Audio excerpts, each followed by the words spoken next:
स्थाई जामो YouTube channel पे।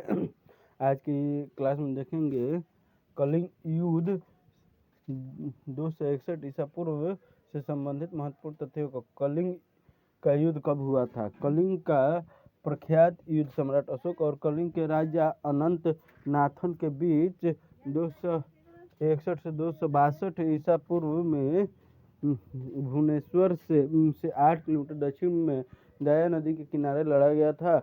भारतीय इतिहास में ऐसे कई युद्ध हुए हैं जिन्होंने इतिहास ही बदल डाला।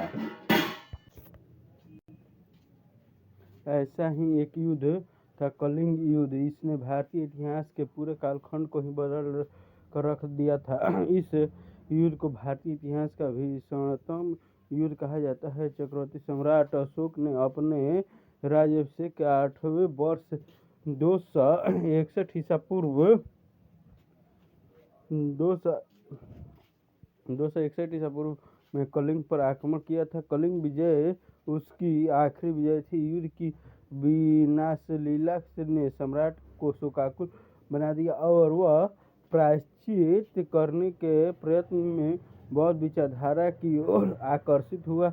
कलिंग युद्ध ने अशोक के हृदय में महान परिवर्तन कर दिया। उसका हृदय मानवता के प्रति दया और करुणा से उद्वेलित हो गया। उसने युद्ध क्रियाओं को सदा के लिए बंद कर देने की प्रतिज्ञा की।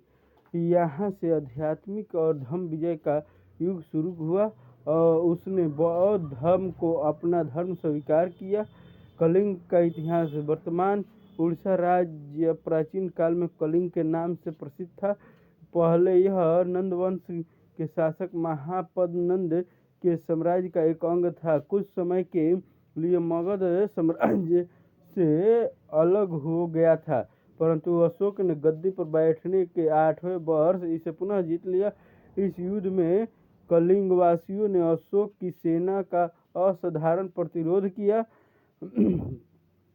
कलिंग के 1 लाख व्यक्ति मारे गए, 1.5 लाख बंदी बनाए गए और इससे ही कहीं अधिक की संख्या में युद्ध से हुए विनाश के कारण बाद में मर गए। इसी विनाश को देखकर अशोक युद्ध के बदले धर्म विजय की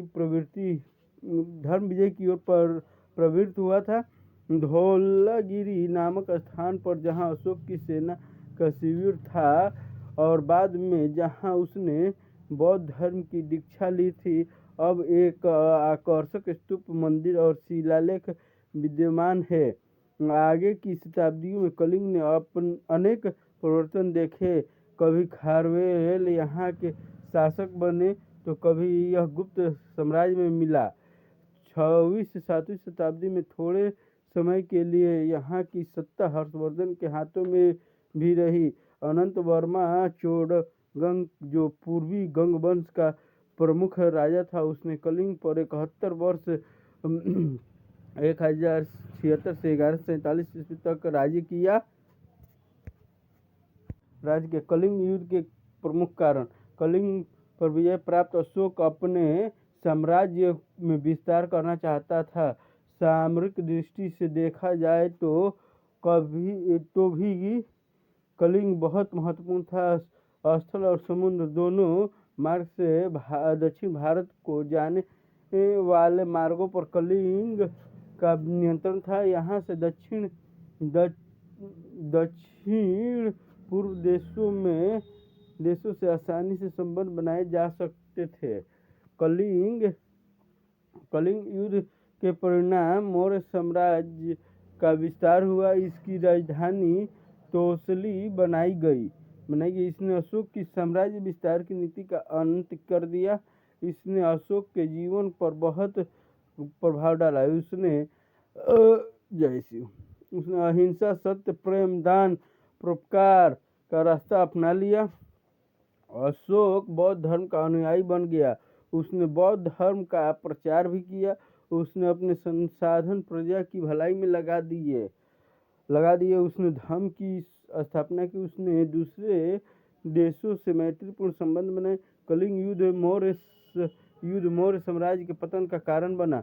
अहिंसा की नीति के कारण उसके सैनिक युद्ध कला में पिछड़ने लगे, परिणाम स्वरूप धीरे धीरे उसका पतन आरंभ हो गया।